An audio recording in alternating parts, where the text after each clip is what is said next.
All right, it is 20 minutes till the hour here in the I'm Morning program. Please welcome our old friend Carl Jeffers. Morning, Mr. Jeffers. Good morning, Don. Good to be with you today. How are you? I'm good. So where do you live? Good. Los Angeles. Los Angeles. And how often do you come to New York? Once a month almost now, with both parents recovering from strokes, too. The more pressures on the kids to come back more often and then have other business reasons to come east. But where do your parents live? Baltimore and Washington. Oh, okay. And you remember sometimes I've driven up, in fact, from Baltimore, like last night, to be here, to join you from visiting, parents and so forth. So you drove up last night? Yeah, early this morning, actually. Early this morning. What time did you leave? Well, I was, I normally leave about 2:30. Yeah, about 2:30 in the morning, drive up, get showered and all down there, and then take off to get here. So that works out. Okay. Yeah. And so what were you thinking about driving up? Well, actually, three things. I normally try to comment on something on sports, on the issue of race, and on politics. Just quickly on sports, I have to say, Don, that Johnny Manziel is the most exciting player in college football. And my testament is that I am not a college football fan. Most of my college football viewing is on New Year's Day, to see who the Heisman Trophy winner, see his game and the other bowl games. Yeah. I find myself on Friday checking the schedule for Texas A&M to see if it's going to be a game televised out on the West Coast. And Saturdays are my day to play sports, play tennis, and work and get caught up. But I'll try to find time for that because he's that exciting. And, it's just amazing. You need to get DirecTV. Well, I have all I need at $120 a month for those cable systems. That'll cover it, out there. Although I hear it's even more expensive in New York for these cable systems. And every channel now is a premium channel. Yeah, it is. Just about, I mean, HBO, all those channels used to be part of basic cable when I lived in New York. And they are not now. So are you an Aggie fan or just a Manziel fan? No, I'm a Manziel fan, absolutely. And I think that the fact that he has been able to defy kind of the establishment with the little showing the money thing, that's actually been great for him. And whether he succeeds or not in the NFL, if he wants to go into the draft, we'll see. But he is exciting. The other quick sports thing I would make as a comment is every year, Don, we have sports stars who retire. And then the next season, they're in the broadcast booth. And a lot of times, they're just mediocre. But I have to say, and I think Warner has probably heard them and might agree, that Pedro Martinez in baseball and Ray Lewis in football have been and have proven themselves this season to be outstanding commentators, personable, articulate, informative. It's really great to see that. I agree about Ray Lewis, and he hasn't killed anybody in there's very little opportunity, for that there. And you focused on that several times, but remember, that was 10, 12 years ago. If people really were that concerned, they should have banned him out of the game a long time ago. Oh, I understand that. The people are still dead, though. 10 or 12 years later. That's true. That's very true. I haven't seen Pedro Martinez. He's on the... He's on the ESPN and the sports coverage. What?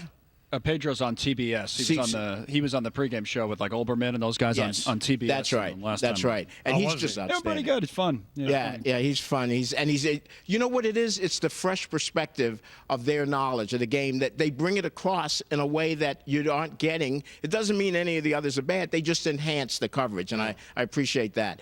On the race issue, because you and I always are able to address some things that some others are not able to do comfortably. Let me just say, and I lived in New York for 10 years before I moved to the coast. Of all the major department stores, Bloomingdale's, Macy's, all of them, Barney's was always the store that made African Americans feel the most uncomfortable. Really? They always were. I had that feeling 15 years ago if I'd go to Barney's and stop going there. And I have no doubt that they were absolutely actively involved in aggressively having their plainclothes security people not assault, but accost the shoppers who were African American several blocks away from the store, which means that wasn't a random pickup. They were notified by Barney's because their CEO has said Barney's had absolutely nothing to do with it. They couldn't have absolutely nothing to do with it when it happened several blocks from the store because the plainclothesmen had to know about it, and that means they would know, they were requested by Barney's, at Barney's to go and accost these people. And there are two incidents, not just the one. There are two,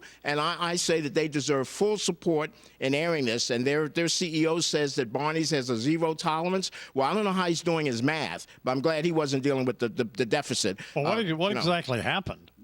Well, what happened was the young man who's first filing suit made a purchase, used his debit card, but apparently he had his older card, and he had his new card, but he didn't have that with him or something like that. So when he made the purchase, they apparently were concerned that it may not have been legitimate, although he got authorization, everything was fine because it really was his card. Yeah. He makes the purchase, leaves the store, and 3 or 4 blocks away from the store, all of a sudden, you would have thought it was a SWAT team, assemblage. And the plainclothesmen come up to him and arrest him, grabbing him, saying that he may have unauthorized the use of a credit card that he had obtained.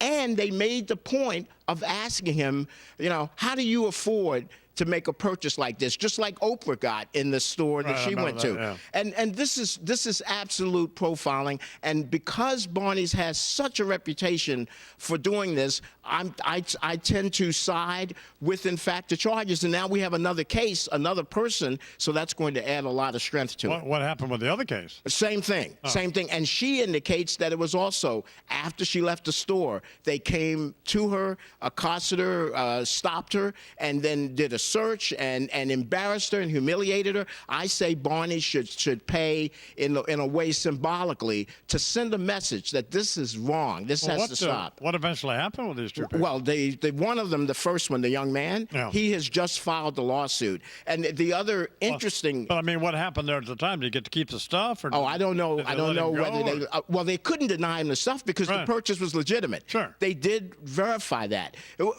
With African Americans, it's not the end result, Don. That's the concern. It's the process of how you get there. And you made the point yourself, Don, the last time we visited, when you said that there are some things that you think more white people should think about. And if they thought about trying to get the cab in New York City and those kinds of things during the report that Tony Powell did, maybe that would change the sensitivity. They'd have a different attitude about it. Of the attitude, and that's what we need. And if enough people feel that Barney's needs to change their attitude because of the way it's perceived by African Americans or any group or ethnic group of color, then that can have an impact on how Barney's does things in the future. I wonder why it's just Barney's.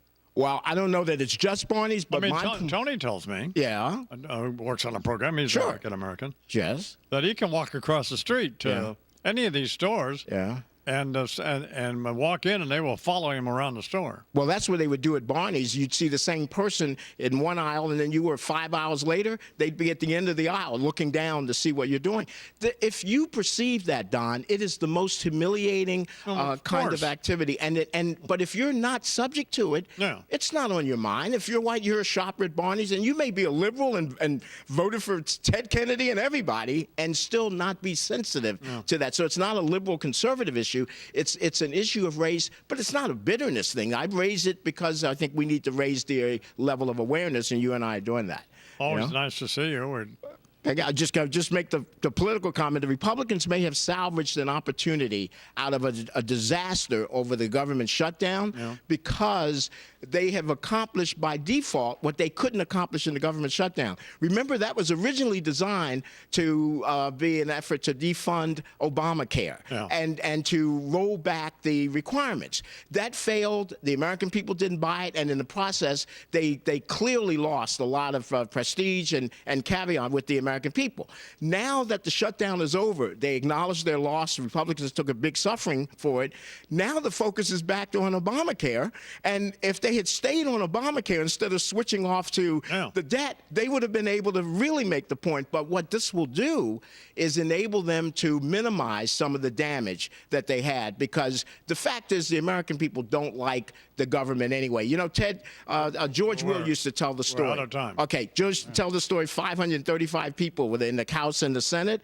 The American people, a study proves that they would prefer 535 people to govern than randomly selected from the concourse at O'Hare Airport. Imus in the morning.